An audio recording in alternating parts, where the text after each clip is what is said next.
This week we're paddle wheeling up the mighty Mississippi River. Now, even if you're an avid cruiser like me, riverboating on the American Queen is something like you've never done before. To get a feel for what makes this experience so special, we're going to meet with Christopher Kyte. He's the president of the American Queen Steamboat Company.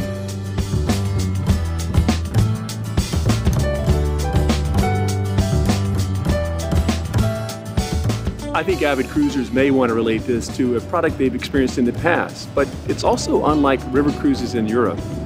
It is, mainly because of the scale of proportion. This is roughly 3 times the size of a European river boat. So you have many more choices for entertainment, dining, larger cabins, a spa, a swimming pool, a gym.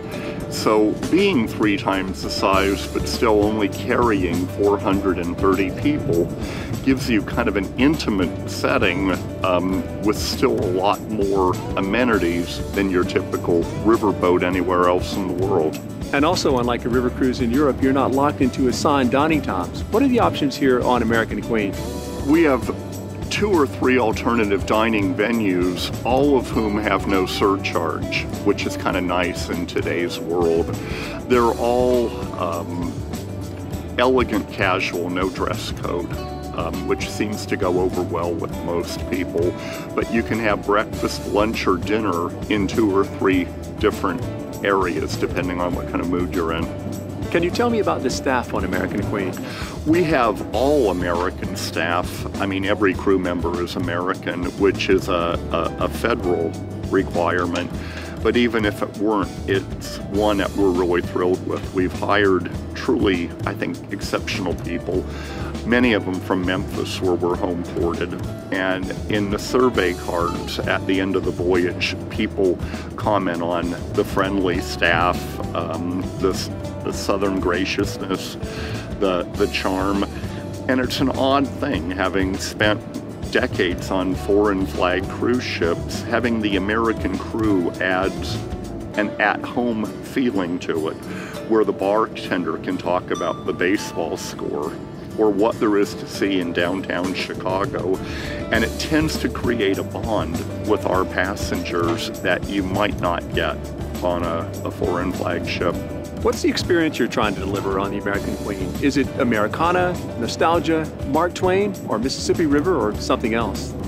I think it's all of that.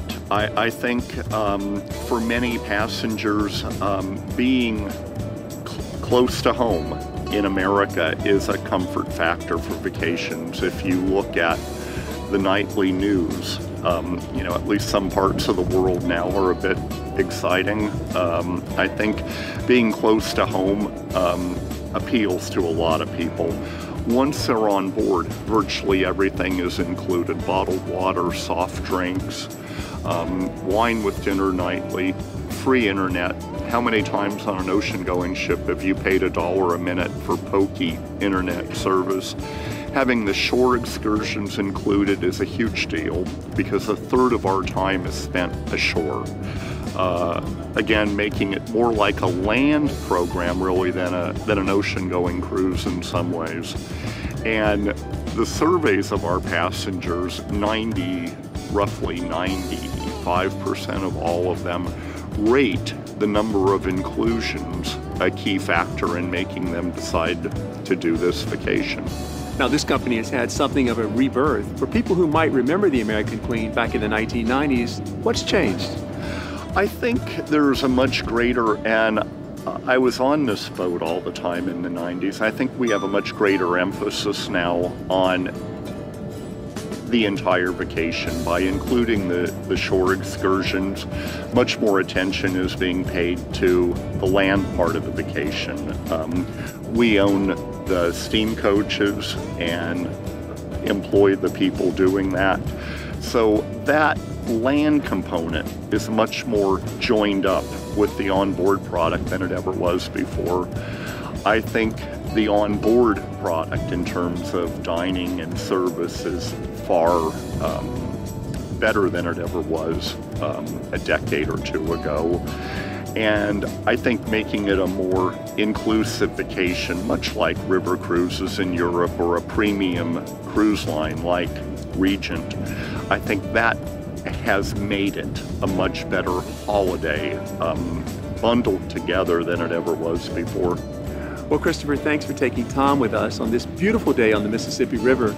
We enjoyed learning more about the American Queen and your company's philosophy. I would encourage all of our travel partners to come home to America.